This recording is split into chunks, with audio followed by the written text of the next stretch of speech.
సజీవుడైన దేవుడు. ఆయన చెయ్యబోయే అద్భుతమైన కార్యాలు ఈ దినమందు మనం నేర్చుకుందాం. మత్తయి సువార్త 17వ అధ్యాయము 24వ వచనము నుండి ఒకళ్ళు చదవండి. వారు కపెర్నహూమునకు వచ్చినప్పుడు అరశకేలు అను పన్ను వసూలు చేయువారు పేతురు వద్దకు వచ్చి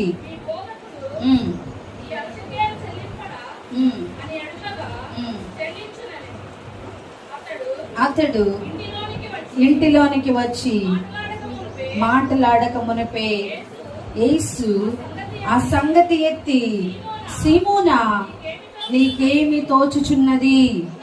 భూరాజులు సుంకమును పన్నును ఎవరి వద్ద వసూలు చేయుదురు? కుమారుల యొద్దనా అన్యుల యొద్దనా అని అడిగెను.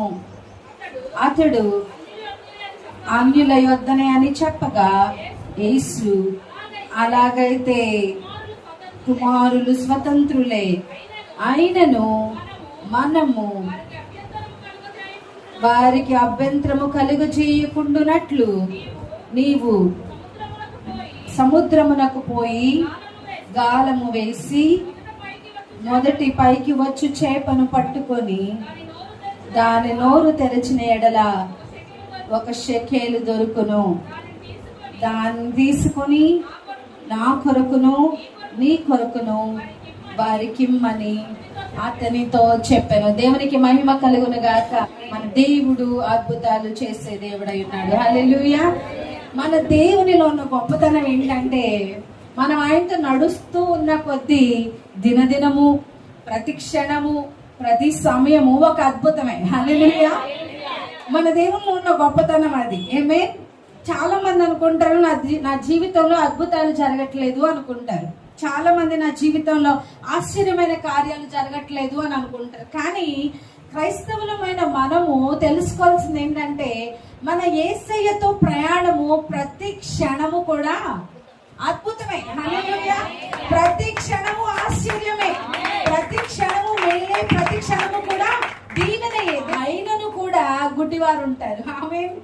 ఆయనను వినని వారు ఉంటారు, ఆయనను వినిపించని వారు ఉంటారు, ఆయనను దాన్ని అనుభవించలేని వారు ఉంటారు, ఆయనను మృతమైపోయిన స్థితిలో ఉండే వాళ్ళు ఉంటారు. ఇక్కడ మనం చూసినట్లయితే యేసు ప్రభు వారు కపెర్నహూమునకు వచ్చినప్పుడు, ఈ కపెర్నహూము ఎక్కడంటే యెరూషలేములో ఉన్న దేవాలయపు ప్రదేశం అన్నమాట. ఆయన కపెర్నహూమునకు వచ్చినప్పుడు అరశకేలు అనే పన్ను వసూలు చేస్తా ఉన్నారు. ట్యాక్స్ కట్టాలి. ట్యాక్స్ ఏంటంటే, మన ప్రభుత్వము సరిగా నడవాలి అని అంటే మనకొచ్చే జీతంలో నుండి, మనకొచ్చే ఆదాయంలో నుండి కొంత ఒక ట్యాక్స్ అనేది మనం ప్రభుత్వానికి పే చేయాలన్నమాట. అలాగ ప్రభుత్వం ఏం చేయబడుతుంది? నడిపించబడుతుంది. ఎప్పుడైతే యేసు ప్రభు వారు తన శిష్యుడైన సీమోను తీసుకొని ఆయన దేవాలయం దగ్గరికి వెళ్ళాడో, అప్పుడు పన్ను వసూలు చేసే వాళ్ళు యేసు ప్రభు వారి దగ్గరికి రాకోకుండా సీమోను పేతురు దగ్గరికి వెళ్ళి అడిగారు అనమాట. అయ్యా సీమోను, ఏంటి మీరు పన్ను కట్టరా? మీరు ఇక్కడ అడుగుతూ ఉన్నారు కదా, ఏమని? ఇక్కడ మనము 25వ వచనము చూస్తే, 24వ వచనము చూస్తే, పన్ను వసూలు చేయవారు పేతురు వద్దకు వచ్చి, నీ బోధకుడు ఈ అరశకేలు చెల్లింపడా అని చెప్పేసి పన్ను వసూలు చేసే వాళ్ళు వచ్చి అడుగుతూ ఉన్నారనమాట. వాళ్ళకి డైరెక్ట్ గా యేసు ప్రభు దగ్గరికి వెళ్ళి అడిగే అంత ధైర్యం వాళ్ళకి లేదు. కానీ ఆయన శిష్యుల దగ్గరికి వచ్చి అడుగుతున్నారు కదా, మీరు పన్ను కట్టాలి. ఈ పన్ను దేనికి అనంటే, ఇది దేవాలయపు పన్ను. దేవుని ఆలయములోనికి వచ్చి దేవుని ఆలయమును ఉపయోగించుకొని బయటకు వెళ్తున్నారు కాబట్టి వీళ్ళు కట్టవలసిన పన్ను అన్నమాట ఇది. ఆ టైంలో ఎలా ఉండేదంటే, 20 సంవత్సరాలు పైబడిన ప్రతి ఒక్కరు కూడా ఈ పన్నును చెల్లించాలి. ముఖ్యంగా పురుషులు, ఎవరైతే ఉద్యోగాలు చేస్తున్నారో, ఎవరైతే వ్యాపారాలు చేస్తున్నారో, ఎవరైతే పనులు చేసి డబ్బులు సంపాదిస్తున్నారో, ప్రతి ఒక్కరు కూడా ఈ దేవాలయపు ట్యాక్స్ అనేది కంపల్సరీగా పే చేయాలి. మరి యేసు ప్రభు వారు పదే పదే దేవాలయంలోకి వెళ్ళడం, ఆయన ప్రసంగించడం, ఆయన బయట ఉన్న వారికి స్వస్థపరచడం, అనేకమైన అద్భుతమైన కార్యాలు చేయడం చూస్తున్న వాళ్ళందరూ అంటూ ఉన్నారు కదా, మరి నీ దైవ సేవకుడు, నీ బోధకుడు ఈ ప్రాంతాన్ని, దేవాలయాన్ని వాడుతున్నాడు కాబట్టి ఆయన ఏం చేయాలి? పన్ను పే చేయాలి అని చెప్పేసి వాళ్ళు అడుగుతారు అనమాట. ఆ మాట పేతురు లోపలికి వచ్చి చెప్పక ముందే యేసు ప్రభువారు అంటారు, సీమోనా, నాకు తెలిసి సీమోను పేతురు అనుకొని ఉండొచ్చు, నా యేసయ్య ఇంకేదో అడుగుతాడు అని. కానీ 25వ వచనంలో చూస్తే అతడు ఇంటిలోనికి వచ్చి మాటలాడక మునిపే ఆ సంగతి ఎత్తి, సీమోనా, నీకేమి తోచుచున్నది అని ఆయన యేసు ప్రభువారు సీమోనుని అడిగారు. హల్లెలూయా. మన హృదయ రహస్యములే కాదు, మనము ఎదుటి వారితో ఏం మాట్లాడుతున్నాం, ఎదుటి వారు మనతో ఏం మాట్లాడుతున్నారు, మన కాన్వర్సేషన్ ఎలా ఉన్నది అనేది ఎవరికి తెలుస్తుంది? యేసయ్యకు తెలుసు. హల్లెలూయా. అందుకనే చాలా సార్లు నేను ఎవరితోనైనా మాట్లాడుతున్నప్పుడు కానీ, నా పక్కన కూర్చొని ఎవరైనా మాట్లాడుతున్నప్పుడు కానీ నేను అనుకుంటాను కదా, ఆ మాటల్లో ఏ దోషము కూడా ఉండకూడదు. ఎందుకంటే మాటల్లో దోషం ఉంటది, దేవునికి ఏం చేయదు, నచ్చదు. మన దేవుడు ప్రతి మాటను కూడా వినేవాడై ఉన్నాడు. బయట ఉన్న పేతురుతో అక్కడున్న ట్యాక్స్ కలెక్టర్ మాట్లాడుతున్నాడు, నీ దైవ సేవకుడు ఈ 60 షెకెలు అన్న పన్నును చెల్లింపడా అని మాట్లాడుతూ ఉంటే, లోపలికి వచ్చిన తర్వాత పేతురుని ఇదే క్వశ్చన్ యేసు ప్రభువారు అడుగుతూ ఉంటే పేతురు ఏమయ్యాడు?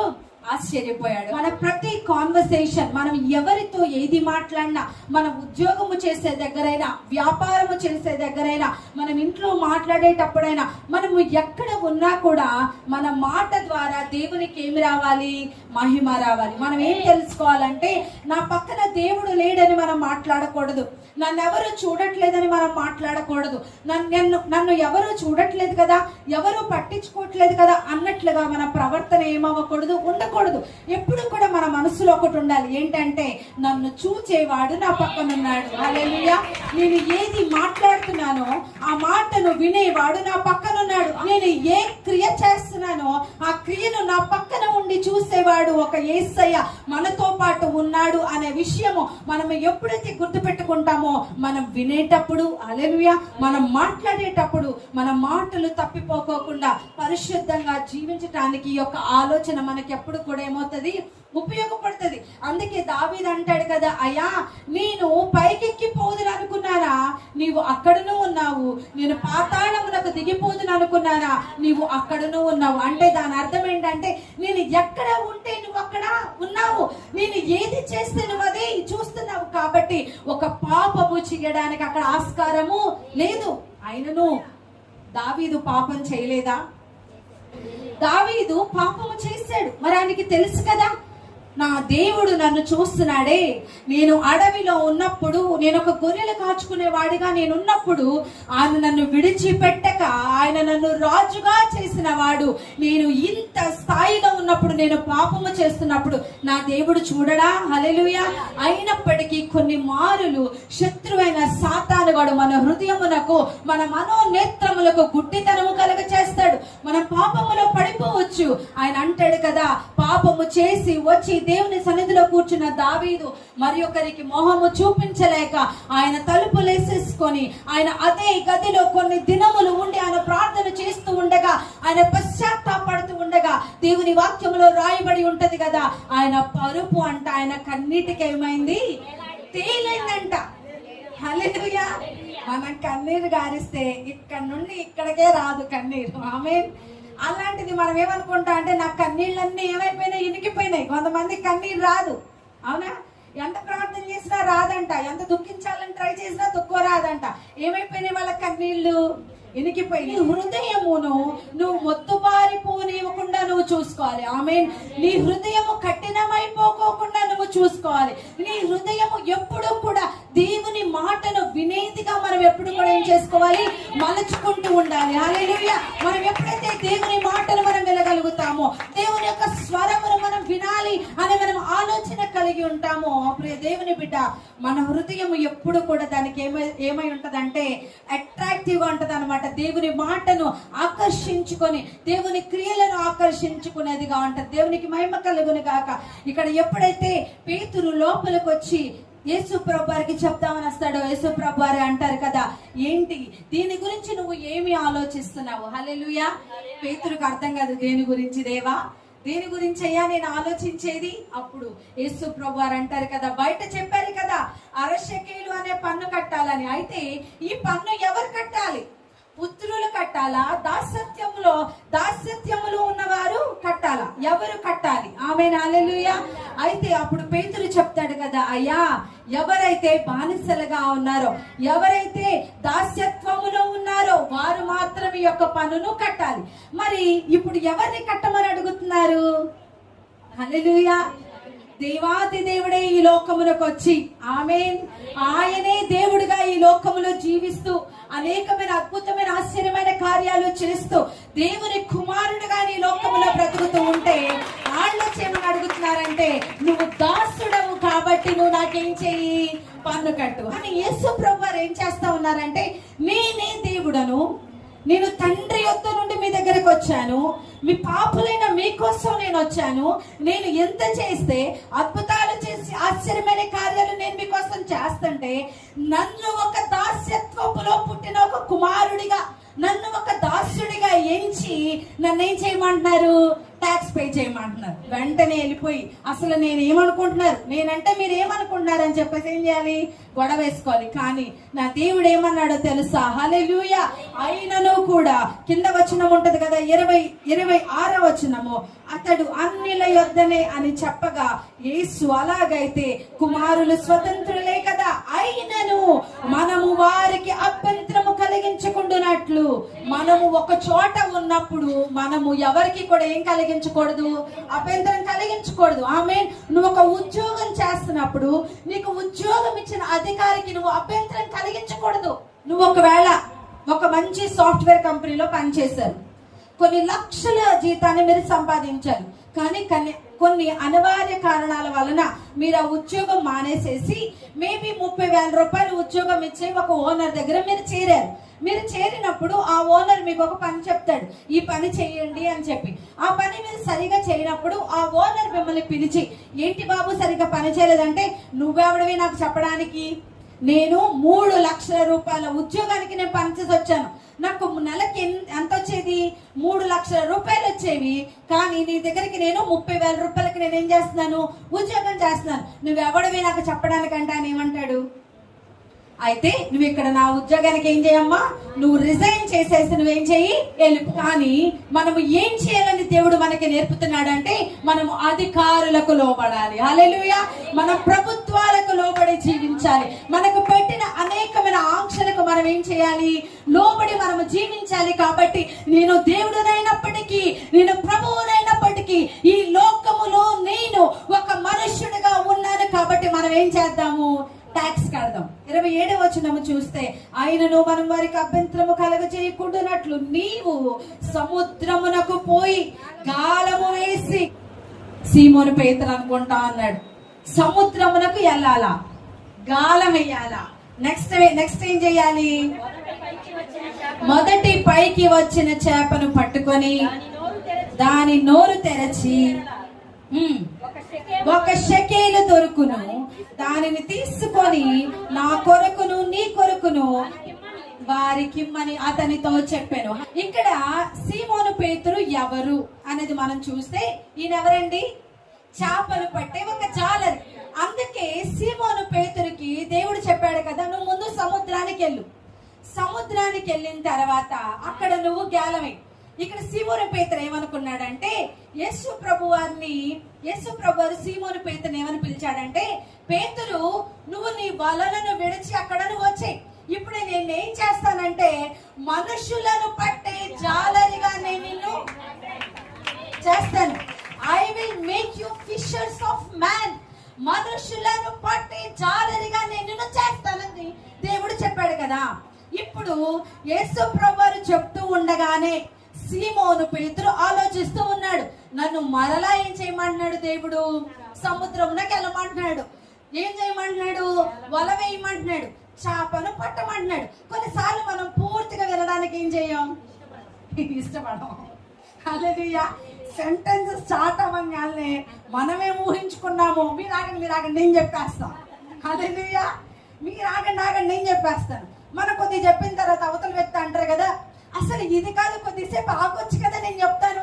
లేదు నేనే చెప్తాను. హల్లెలూయా. నేను చేస్తాను కొన్నిసార్లు కదా, చాలాసార్లు నేను అలా చేస్తాను. నేను అనుకుంటాను కదా, దేవుడు నాకేమిచ్చాడు? వివేచన వరం ఇచ్చాడు. కాబట్టి దేవుడు నాకు వివేచన వరం ఇచ్చాడు కాబట్టి ఎదుటి వ్యక్తి ఏమనుకున్నాడో ముందే నాకు తెలిసిపోద్ది. ఉన్నాడు కదా. అసలు ఇప్పుడు యేసయ్య ఏం చెప్పబోతున్నాడు అంటే, నన్ను ఏం చేయమన్నాడు? వల విడిచిపెట్టేయమన్నాడు. ఇప్పుడు ఏం చేయమన్నాడు? మళ్ళీ అదే వలను పట్టుకోమన్నాడు. చేపలు పట్టొద్దని చెప్పాడు. మనుషులు పట్టే జాలరుగా నేను నిన్ను చేస్తాను అన్నాడు దేవుడు. ఇప్పుడు మళ్ళీ ఏం చేయమంటున్నాడు? చేపలు పట్టమంటున్నాడు. అసలు వెంటనే బుర్రలు ఆలోచించుకుంటున్నాడు, అసలు దేవుడు ఏం చెప్పాడు, ఇప్పుడు ఏం చేస్తున్నాడు. హల్లెలూయా. కానీ దేవుడు మరొక మాట చెప్పాడు. ఏంటంటే, నీకు పడిన మొదటి చేప, ఫస్ట్ పడే చేప, ఏ చేప అయితే పడుతుందో ఆ చేప నోటిని నువ్వు తెరిచి చూసినప్పుడు ఆ దాంట్లో ఏముంటదంటే ఒక షెకేలు ఉంటది. హల్లెలూయా. ఆ ఒక షెకేలును తీసుకొచ్చి నువ్వు నా నిమిత్తము నీ నిమిత్తము నువ్వేం చెయ్యి? ట్యాక్స్ పే చెయ్యి. హల్లెలూయా. మన దేవుడు నిన్ను ఒకటి విడిచిపెట్టమన్నాడంటే, మరలా అక్కడికి నిన్ను వెళ్ళమన్నాడంటే ఆ పాత పని చేయడానికి కాదు, ఒక నూతనమైన అద్భుతమైన కార్యము నీ ద్వారా ఆయన జరిగించడానికి. హల్లెలూయా. వెనక్కి వెళ్ళమన్నాడంటే దాని అర్థము నువ్వు ఓడిపోయినట్టు కాదు. హల్లెలూయా. ఆ కార్యము మరలా మీ ద్వారా ఆయన చేయబోతున్నాడంటే అందులో ఏదో ఒక అద్భుతము జరగబోతుందని, అందులో ఒక ఆశ్చర్యమైన కార్యము జరగబోతుందని దాని యొక్క అర్థము. అక్కడ పే చేయవలసింది ఎంత? ట్యాక్స్ కలెక్టర్ కి 1/2 షెకేలు. 1/2 షెకేలు అని అంటే ఏంటంటే, షెకేలు అంటే సిల్వర్, అంటే వెండి నాణ్యాలు అన్నమాట. ఈ వెండి నాణ్యాల యొక్క ఆ యొక్క వేజెస్ అంటే ఎంత ధర ఉండాలి అది అని అంటే, అది 2 రోజుల ఉద్యోగం చేస్తే మనకి ఎంతైతే డబ్బులు వస్తాయో అంత మనం ఏం చేయాలి? ఆ ట్యాక్స్ కలెక్టర్ కి మనము పే చేయాలి. అయితే యేసు ప్రభు వారు స్వార్థపరుడు కాదు ఆయన. హల్లెలూయా. ఆయన ఏమనలేదు, నువ్వు వెళ్ళి చేపను పట్టు, అందులో 1/2 షెకేలు వసతి తీసుకొచ్చి నాకేం చేయి, నువ్వు పన్ను పే చేయి అని అనలేదు ఆయన. ఆయన ఏమన్నాడంటే, 1 షెకేలు ఉంటది. హల్లెలూయా. నువ్వు యేసయ్యతో ఉంటే ఆయన నిన్ను విడిచిపెట్టడు. హల్లెలూయా. నువ్వు యేసయ్యతో ఉంటే అది ఏ సమయమైనా ఏ సందర్భమైనా నువ్వు ఏ స్థితిలో ఉన్నా ఆయన నిన్ను విడిచిపెట్టేవాడు కాదు. యేసు ప్రభు వారు అంటున్నారు, 1 షెకేలు ఉంటది. ఆ షెకేలు నోట్లో 4 రోజులకు సరిపడిన జీతం ఉంటది. ఎన్ని రోజులకి సరిపడిన జీతము? 4 రోజులకి సరిపడిన జీతము. అది నువ్వు తీసుకొచ్చి 2 రోజులకి సరిపడింది నా తరపున, 2 రోజులకి సరిపడింది నీ తరపున ఇచ్చి వాళ్ళకి ఏం చేయి? నువ్వు ట్యాక్స్ పే చేయి. హల్లెలూయా. ఈ లోకములో మనం జీవిస్తున్నాము గనక మనము యేసయ్యకు మహిమ తెచ్చే వారిగా ఉండాలి. ఆమేన్. ఇప్పటి వరకు ఎవరైనా ట్యాక్సులు పే చేయకపోతే, ప్రభుత్వానుసారంగా మనం నడుచుకోకపోతే, ప్రభుత్వాలు చెప్పినట్టుగా మేము చేయట్లేదు అని అనుకుంటే, ప్రియ దేవుని బిడ్డలారా, నీ దేవుడే నీకు మాదిరి చూపించాడు. హల్లెలూయా. క్రైస్తవులమైన మనము ఎక్కడికి వెళ్ళినా మనలో ఎదుటి వారు ఏం చేయాలో తెలుసా? దేవుని ప్రేమను చూడాలి. హల్లెలూయా. మనల్ని చూసి వాళ్ళు ఏమనుకోవాలంటే, ఈయన దేవుని బిడ్డ, ఈయనకి లాగా నేను కూడా ఉండాలి అని అనుకోవాలి. రోడ్డు మీద హెల్మెట్ పెట్టుకోవాలంటే పెట్టుకొని వెళ్ళండి. ఆమేన్.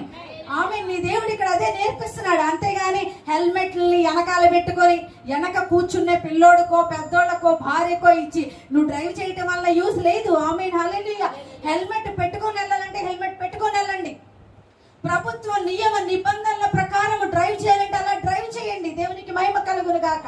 ఆస్ట్రేలియాలో ఎలా ఉంటదంటే, నువ్వు ఒక నియమాన్ని నువ్వు పాటించకపోతే లైసెన్స్ కి 12 పాయింట్లు ఉంటాయి అన్నమాట. ఒక లైసెన్స్ కి ఈ 12 పాయింట్లలో నువ్వు గనక, మాకు రెడ్ లైట్ కెమెరాస్ ఉంటాయి, దాంతో పాటు రెడ్ లైట్స్ కూడా ఉంటాయి. Red light, green light, yellow light. ఈ 3 లైట్లని కూడా చాలా జాగ్రత్తగా ఫాలో అవ్వాలి. ఇక్కడ ఏంటంటే, ఎల్లో పడిన తర్వాత ఏం పడుతుంది? ఎల్లో పడిన తర్వాత ఇక్కడ ఏం పడుతుంది? గ్రీన్ పడుతుంది. కానీ ఆస్ట్రేలియాలో ఎలా పడుతుంది అంటే, ఎల్లో పడిన తర్వాత రెడ్ పడుతుంది. దాని అర్థం ఏంటంటే, ఇక్కడ ఎల్లో పడితే గ్రీన్ ఎందుకు పడుతుంది అంటే, మీరు రెడీగా ఉండండి, గ్రీన్ పడుతుంది ఏం చేయొచ్చు? వెళ్ళిపోవచ్చు. కానీ ఆస్ట్రేలియాలో ఎలా ఉంటదంటే, మీరు రెడీగా ఉండండి, ఇప్పుడు మీరు ఏం చేయాలి? ఆగిపోవాలి. ఈ రెడ్ కి ఆ ఎల్లోకి ఎక్కువ గ్యాప్ ఉండదు అనమాట. మనం ఎప్పుడైతే అనుకుంటామో కార్లో 80 స్పీడ్ లో వెళ్తా ఉన్నాము, మనం అనుకుంటాం కదా ఈ ఎల్లోలోనే అవతల లేన్ లోనికి మనం వెళ్ళిపోతాం అనుకుంటాం. కానీ మధ్యలో కనుక రెడ్ పడింది అనుకో, మనకు ఒక పాయింట్ పోద్ది. పాయింటే పోతా ఆంటీ, $340 ఇంటికి ఫైన్ వస్తుంది. $340 ఫైన్, ఒక పాయింట్ పోయిందా? మనము రోడ్డు దాటుతున్నప్పుడు ఎవరైనా మనకు అడ్డొచ్చారనుకో, మన కార్ ఆపుకోకుండా మన కార్ పక్క నుంచి వెళ్ళింది అనుకోండి, ఇంకొక పాయింట్ ఎగిరిపోద్ది, ఇంకొక $340 ఇంటికి వస్తాయి. హల్లెలూయా. ఇలాగా మనము ఇష్టం వచ్చినట్టు డ్రైవ్ చేసామనుకో, కొన్ని నెలల్లోనే పాయింట్లన్నీ పోతాయి. మనకి ఇంకా చేతులు లైసెన్స్ ఉండదు కాబట్టి ఇంట్లో ఒక 2 సంవత్సరాలు కామ్గా మనం కూర్చొని బయటికి వెళ్ళాలంటే ట్రైన్, బస్సు మాత్రమే ఎక్కి మనం ఏం చేయాలి? వెళ్ళాలి. అంటే నీ ప్రభుత్వము నీకు ఏ నియమ నిబంధన నీకు పెట్టిందో నువ్వు ఫాలో అవ్వకపోతే దానికి నీకేముంటది? పనిష్మెంట్ ఉంటది. మనం ఏం చేయాలి? దాన్ని తప్పకుండా మనము దాన్ని ఫాలో అవ్వాలి. కాబట్టి దేవుడు చెప్తూ ఉన్నాడు కదా, ఈ లోక నిబంధనల ప్రకారము అయ్యో నేను దాసుడను కాను, నేను స్వతంత్రుడనే, ఎందుకంటే నేను దేవుని కుమారుడనే. అయినప్పటికీ కూడా ఈ లోక నిబంధనలను అధిగమించక మనము ఈ లోకానుసారముగా మనం వెళ్దాం. కానీ అది పాపములో కాదు, కానీ రూల్స్ ని బట్టి. 2వ పాయింట్, నువ్వు ఏది అసాధ్యం అనుకుంటావో దేవుడు దానిని సాక్ష్యంగా మారుస్తాడు. హల్లెలూయా. నువ్వు ఏది అసాధ్యం అనుకుంటావో దేవుడు దాన్ని ఏం చేస్తాడు?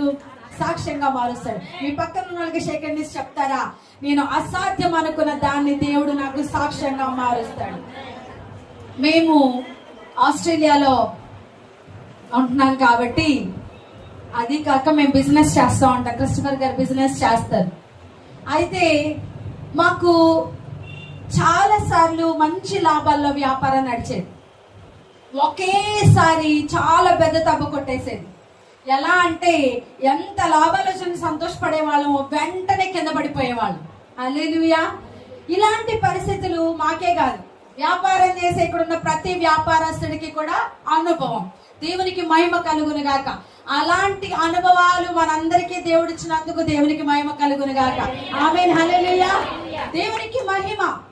అయితే ఇలాంటి అనుభవాలు గుండా వెళ్తున్నప్పుడు మమ్మల్ని ఒకరు ఇంటికి పిలిచారు ప్రార్థన చేయమని. ఇంటికి పిలిచినప్పుడు నేను క్రిస్టఫర్ గారికి చెప్పాను, మనల్ని ఒకరి ఇంటికి పిలిచారు, మనల్ని ప్రార్థన చేయమని, మరి మనం వెళ్ళాలి అన్నప్పుడు క్రిస్టఫర్ గారు అన్నారు, ఈ వారమే వెళ్ళాలా అని అడిగారు అనమాట. ఈ వారం కాదు, ఇంకొక 2 రోజుల్లో వెళ్ళాలి అని అన్నా నేను. అయితే అన్నారు కదా, సరే మరి చూద్దాము అని అన్నారు. తర్వాత నన్ను పిలిచి అన్నారు, ఏమనుకోవద్దు, పెట్రోల్కి డబ్బులు లేవు అని అన్నారు. హల్లెలూయా. పెట్రోల్కి డబ్బులు లేవు మనం అక్కడ వెళ్ళటానికి అని అంటే, నేను అన్నాను, మనము అక్కడికి వెళ్ళాలి అనేది దేవుని చిత్తం అయితే దేవుడు మనకి ఏం చేస్తాడు? సమకూరుస్తాడు. మేము ప్రార్థన చేస్తా ఉన్నాము. మరుసటి రోజే మాకు ఒక ఆర్డర్ వచ్చింది. హల్లెలూయా. ఆ ఆర్డర్ ఎంత అమౌంట్ అంటే, మేము అక్కడికి వెళ్ళి ప్రార్థన చేయడానికి వెళ్ళి వచ్చిన తర్వాత కూడా కొంత మిగిలే అంత దేవుడు మాకు ఆర్డర్ ఇచ్చాడు అనమాట. హల్లెలూయా.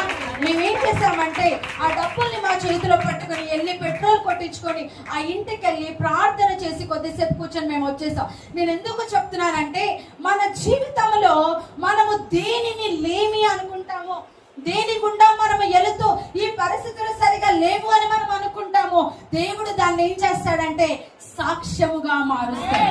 హల్లెలూయా. ఎప్పుడు సాక్ష్యంగా మారుస్తాడండి?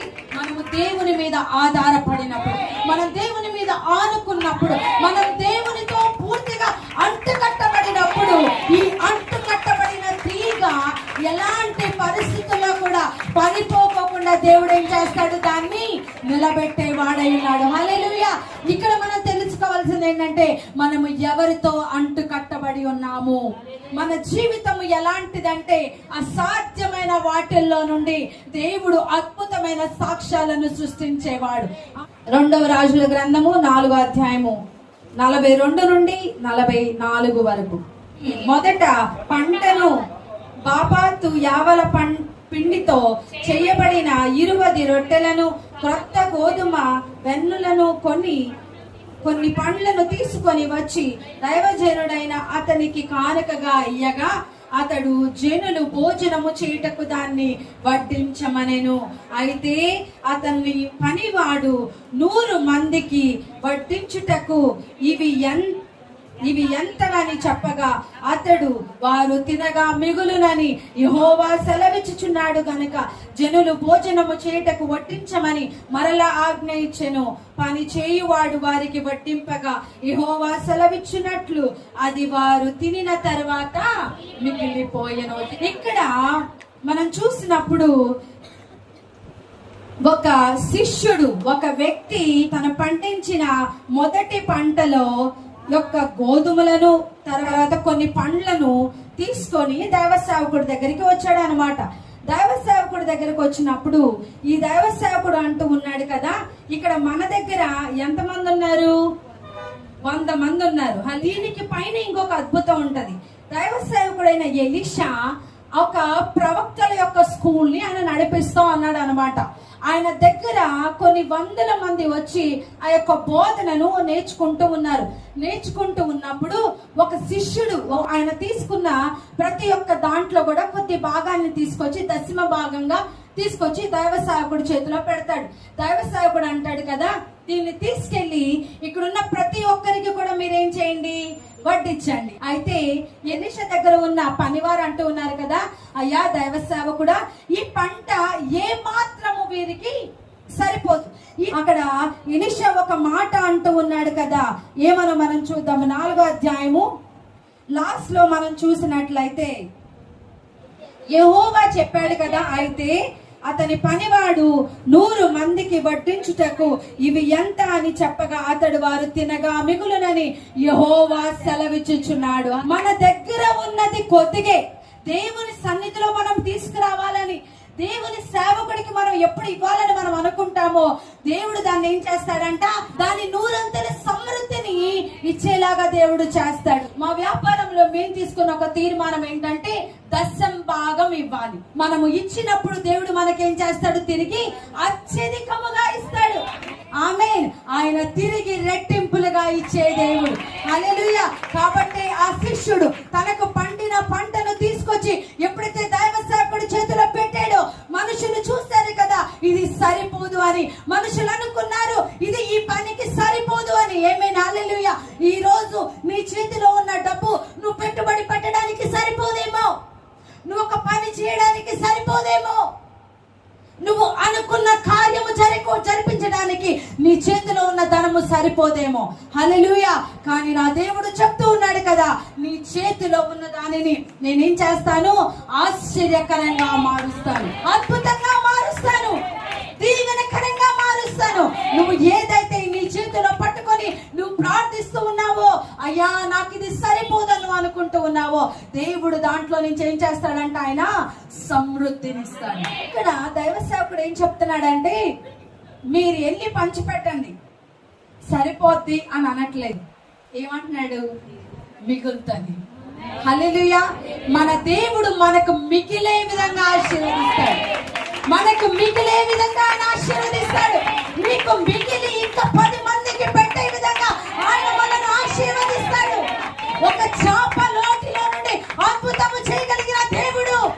ఆమేన్. ఏలియాను కాకుల చేత పోషించిన దేవుడు నిన్ను నన్ను పోషించుటకు ఆయన శక్తిమంతుడు. హల్లెలూయా. అసాధ్యమైన వాటిలో నుండి సాధ్యములు చేయగలిగిన గొప్ప దేవుడు మన దేవుడు. ఈ ప్రకృతి ఆయన మాట వింటుంది. ఆమేన్. ఆయన చేపల దగ్గరికి వెళ్ళి కూర్చొని, చాప ఇప్పుడు నువ్వు బయటకు రావాలి, నేను చెప్పినప్పుడు నీ నోట్లో ఉన్న ఆ యొక్క నాణ్యాన్ని ఏం చేయాలి, బయటకు తీయాలి, ఇలా చెప్పలేదు దేవుడు.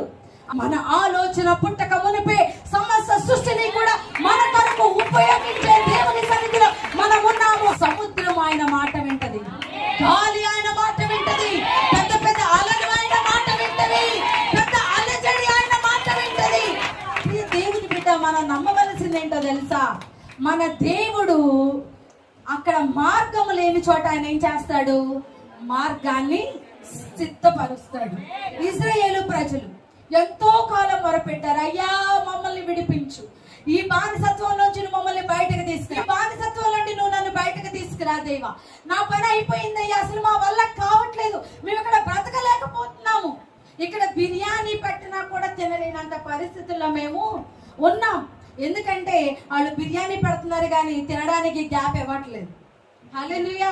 అంత భయంకరమైన బానిసత్వంలో ఉన్నారు.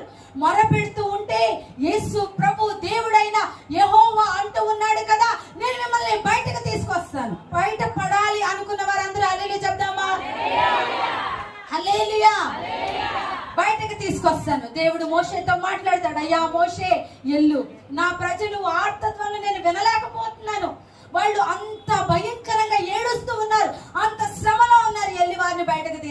మోషే వెళ్ళాడు, ఎన్నో అద్భుతాలు చేశాడు దేవుని పేరట. వారిని బయటకు తీసుకొని రంగాల్ని ఎదురుగా ఏముంది? వీళ్ళు అడిగింది దేనికోసం? మమ్మల్ని శ్రమలో నుంచి ఏం చేయి, నువ్వు బయటకి తీసుకురా. కానీ ఇక్కడ ఏం కనిపిస్తుంది అంటే శ్రమ నుండి అధిక శ్రమ.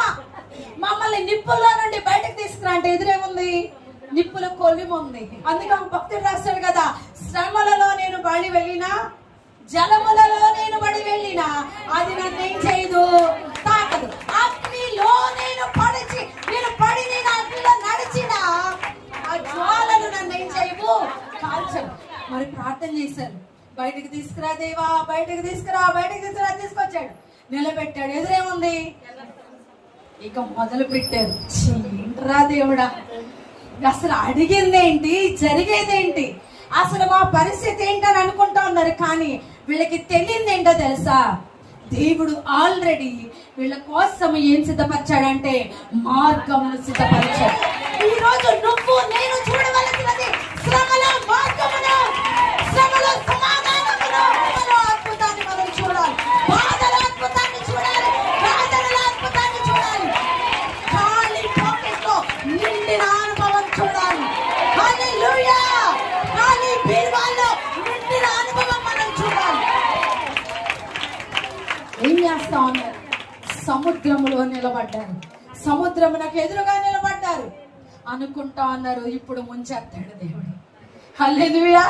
ఆడ ఏడ్చి వచ్చాం కదా, అది గుర్తులేదు వాళ్ళకి. వాళ్ళకి ఏం గుర్తుందంటే మేము ఎన్నో పాపాలు చేస్తాం, మేము ఎన్నో తప్పులు చేస్తాము, దేవునికి ఎంతో అవమానకరంగా బ్రతికాం, కాబట్టి మమ్మల్ని సముద్రం దగ్గర తెచ్చి నుంచోబెట్టాడు. ఇప్పుడు అందరూ వెళ్ళిపోవడమే. ఇంకా మన దేవుడు అలాంటి దేవుడు కాదు. నిన్ను ఒక ప్రాంతము నుండి, ఒక ప్రదేశము నుండి నిన్ను బయటకు తీసుకొచ్చాడంటే అక్కడ మరింత అద్భుతమైన చేయబోతున్నాడు. మేము ఎప్పుడు అనుకుంటూ ఉంటాం, మాకు జోజీనగర్ లో ఇల్లు ఉన్నట్లయితే ఈ రోజు మేము కోటీశ్వర్లు, ఈ రోజు మేము ఇంకా ధనికులు అయి ఉండేవాళ్ళం.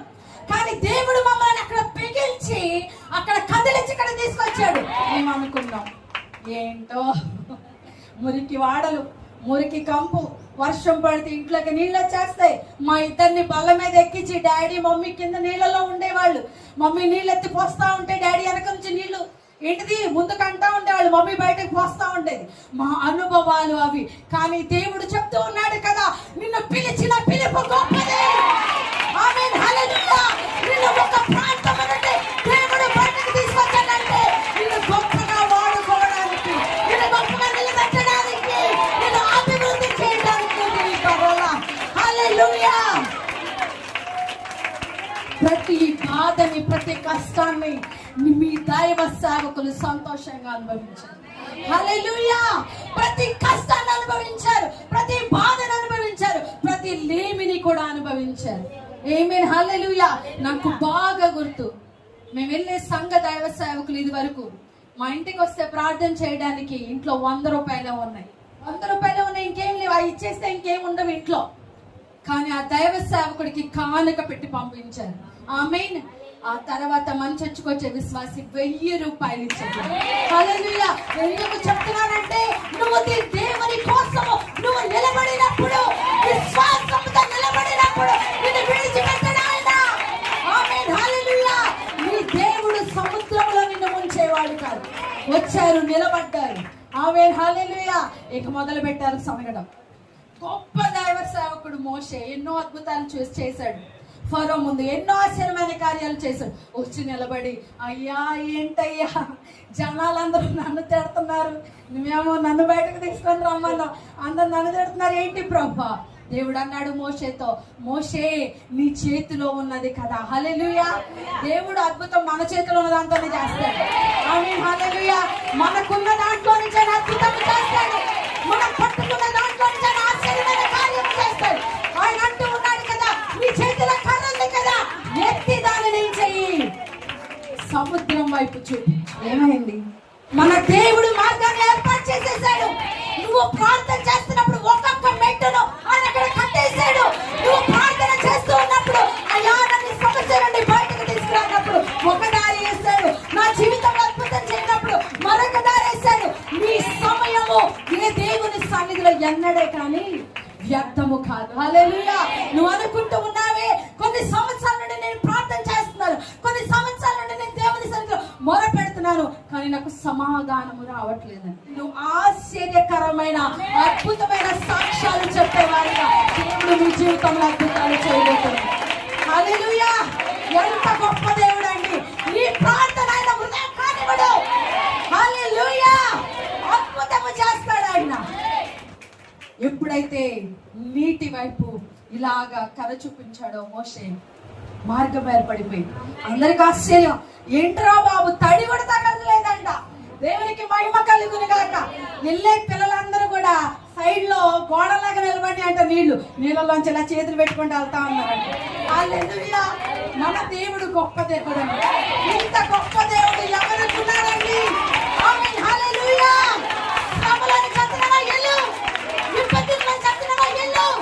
ఆమేన్. నేను ఆశ్చర్యకరంగా బయట తీసుకొస్తాను, మేలుకరంగా తీసుకొస్తాడు. నీ విశ్వాసమును బట్టి ఆయన నీ జీవితంలో కార్యము చేస్తాడు. 5 రొట్టెలు 2 చిన్న చేపలు తీసుకొని చిన్నవాడు నిలబడ్డాడు. అడిగి తెలియదు ఎంతమందికి సరిపోతాయా తెలియదు, కానీ దేవుడు అడిగాడు. యేసు ప్రభు అడిగాడు, మాస్టర్ అడిగాడు, ఒక గొప్ప బోధకుడు అడిగాడు, మీ దగ్గర ఎవరి దగ్గరైనా తినుటకు ఆహారం ఉందా? హల్లెలూయా! వాడి దగ్గర ఉన్న కొద్దిగా తీసుకొని నిలబడ్డాడు. ప్రతి ఒక్కళ్ళు చూసి నవ్వుతున్నారు. నీ దగ్గర ఈ రోజు ఉన్న కొద్దిగాను బట్టి మనుషులు నవ్వచ్చు. ఈ రోజు నీ దగ్గర ఉన్న కొద్ది పరిస్థితిని బట్టి నువ్వు మనుషులకు నువ్వు చులకనగా కనిపించవచ్చు. ఈ రోజు నీ దగ్గర ఉన్న కొద్ది పరిస్థితిని బట్టి నువ్వు అనేకులకు తక్కువగా కనిపించవచ్చు. అయినప్పటికీ దేవునికి మహిమ, ఎందుకంటే నీ కొద్దిగాను ఆయన సమృద్ధి చేసి ఆయన నడిపించబోతూ ఉన్నాడు. అనుకుంటాం కదా, పోషించే అనుభవము మన దేవుని అనుభవం. ఆయన విడిచిపెట్టాడండి. ఎలా పోషిస్తాడంటే నువ్వు కూడా ఆశ్చర్యపోతావు, అలా పోషిస్తాడు ఆయన. హల్లెలూయా! ఎలా గొప్ప చేస్తాడంటే మీరు కూడా ఆశ్చర్యపోతారు, అంత గొప్ప చేస్తాడు ఆయన. మీరు అడిగిన ప్రతి ప్రార్థనకు ఆయన జవాబునిచ్చేవాడై ఉన్నాడు. ఆలస్యమైతే అంత మంచి బహుమానం వస్తుంది. ఎంత ఆలస్యం జరిగితే ఒకటి మనం గుర్తుపెట్టుకోవాలి, మనం పోషింపబడుతున్నామా, తింటున్నామా, ఆరోగ్యం కలిగి ఉన్నామా, దేవునికి మహిమ. మన ప్రతి ప్రయాసను దేవుడు చూస్తా ఉన్నాడు. హల్లెలూయా! ఈ లోకానుసారంగా నడిచే ఒక ట్యాక్స్ కలెక్టర్ నే దేవుడు విడిచిపెట్టలేదు. హల్లెలూయా! నిన్ను నన్ను ఆయన ఎందుకు విడిచిపెడతాడు? ఆమేన్. హల్లెలూయా! ఆయన అంటూ ఉన్నాడు కదా, సింహపు పిల్లలు నేమి గలవై ఆకలి కొనునేమో గాని నన్ను ఆశ్రయించిన వారికి ఏది కొదువగా ఉండదు. ఆమేన్. ఏది కొదువగా ఉండదు. నువ్వు ఏది కొదువు అనుకుంటున్నావో దేవుడు ఆ కొదువల అద్భుతం చేయబోతూ ఉన్నాడు, ఆశ్చర్యమైన కార్యము చేయబోతూ ఉన్నాడు. మన దేవుడు గొప్ప దేవుడు. ఆయన తెలియని మార్గములలో నుండి ఆయన నిన్ను పోషిస్తాడు. నువ్వు ఎరుగని మార్గముల నుండి ఆయన నిన్ను నడిపిస్తాడు. నీకు ఎప్పుడూ కూడా నీవు ఊహించని దారి గుండా ఆయన నిన్ను తీసుకెళ్తాడు. అంత గొప్ప సన్నిధిలో మనం ఉన్నాం. మనం ఎప్పుడు ఒక విశ్వాసం కలిగి ఉండాలి. నేను కలిగి ఉన్న దేవుడు నన్ను మధ్యలో విడిచిపెట్టాడు. హల్లెలూయా! మనల్ని ఒక చోట అడుగు పెట్టించాడంటే దేవునికి ఒక ప్రణాళిక కంపల్సరీగా ఉంటుంది. మీరు ఈ సంఘంలో ఉన్నారంటే దేవునికి ప్రణాళిక ఉంటుంది. దేవుని ఒక్కటి అడగండి, అయ్యా నా జీవితంలోనికి నువ్వు రా. ఆమేన్. హల్లెలూయా! నా జీవితంలో నువ్వు కార్యము చేయి. ఎక్కడ ఇబ్బంది ఉందో ఆ ఇబ్బందిలో దేవుని పెట్టను. హల్లెలూయా! మనము మొదట ప్రాధాన్యత దేవునికి ఇస్తే మరుసటి రోజు ప్రతిదీ కూడా మన జీవితంలో దేవుడు సాక్ష్యముగా మార్చి నడిపిస్తాడు. కళ్ళు మూసుకుందాం, ప్రార్థన చేసుకుందాం. పరిశుద్ధాత్మ దేవా నీకు స్తోత్రం. ప్రతి ఒక్క బిడ్డతో నువ్వు మాట్లాడినందుకు నీకు వందనాలు. అసాధ్యమైన వాటిలో నుండి అద్భుతమైన సాక్ష్యములను తీయగలిగిన గొప్ప దేవుడవు నీవు. నీ బిడ్డలు వేటి నిమిత్తమైతే ప్రార్థన చేస్తూ ఉన్నారు, వేటి కొరకు ఎదురు చూస్తూ ఉన్నారో దేవా, అది వారికి మీరు దయచేయండి. అందరం ప్రార్థన చేద్దామా? ఈ రోజు నీ సమస్యను ఎత్తిపట్టి దేవుని సన్నిధిలో నువ్వు ప్రార్థించు.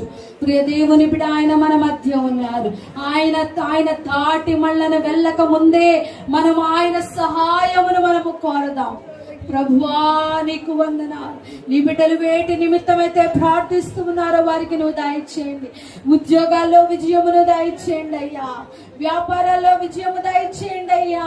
చేస్తున్న పరిచర్యలో విజయము దయచేయండి అయ్యా. అయ్యా బిడ్డల చదువుల్లో విజయమును దయచేయండి అయ్యా. అయ్యా వివాహాలైన వారికై నీకు దయచేయమయ్యా, జరగని వారికి జరిగించండి అయ్యా, గర్భఫలము దయచేయండి అయ్యా. మా సంఘములో పుట్టబోతున్న ప్రతి బిడలకై నీకు వందనాలయ్యా. ప్రతి ఒక్కరిని పోషించి నడిపించే గొప్ప దేవుడవయ్యా, నీవే అద్భుతము చేయమని దేవా, నువ్వు ప్రతి ఒక్కరితో మాట్లాడినందుకు వందనాలు. మీరే మహిమ పొందమని యేసు నామములో అడిగి వేడుకొని ప్రార్థిస్తున్నాము తండ్రి.